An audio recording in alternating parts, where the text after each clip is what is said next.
I just got off work and I saw a video of an older gentleman talking about quiet quitting and how like our generation is just lazy and we don't want to work for anything, and how we're never going to be able to go get the brand new house or the new car because we're not putting in the extra work. Most of the videos and most of the takes that I've seen are very polarizing. It's one, just the older generation saying that the youth is lazy and whatever, and the younger generation saying that like you don't see the hard work that we're putting in. I think there's validity in both, and I think what older generations are having a really hard time conceptualizing is that we're fucked. I work a minimum wage tips job position, and if I were to ask any of my coworkers that are around my age when they're gonna buy their first home, they're going to laugh at me. They're gonna laugh because they don't know if they're gonna be able to pay rent next month. One of the main talking points that my generation uses is, well, it was a lot cheaper to buy a house back in the day and you could work a minimum wage job and put in the extra hours and actually buy a home. I think that's the biggest point that's going over a lot of people's heads that are complaining about quiet quitting and that this generation doesn't want to work. The reality is many of us that are in my age or a little older, a little younger,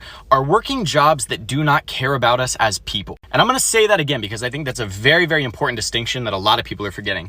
I am not going to fucking kill myself over a job that doesn't care about me as a human being. I am not going to put in a 60-hour work week and pull myself up by my bootstraps for a job that does not care about me as a person. Oh, you're being sensitive. Oh, you just want your feelings. No, I'm saying the bare minimum is that if I'm sick or if I have a family emergency, that job's not going to be like, oh, it's your responsibility to find someone to replace you. So many people my age are coming to the realization that we're just fucked. The idea and the notion that we're just able to buy a home in this climate just by putting in some extra hours is outrageous and honestly just so ignorant. 50 years ago, yeah, you could work at fucking McDonald's and put a down payment on a house in your mid-20s. In today's date, that is not possible. Now, let me rephrase that. It is possible. If I work an 80-hour work week, don't go out ever, don't do anything I enjoy, don't take a day off for mental health, for physical health, for whatever, eat ramen noodles for breakfast, lunch, and dinner for a couple years, and then maybe I could get approved for a loan, pay off this loan on top of the crippling student loans many of us are in, and then after a couple years of literally killing myself,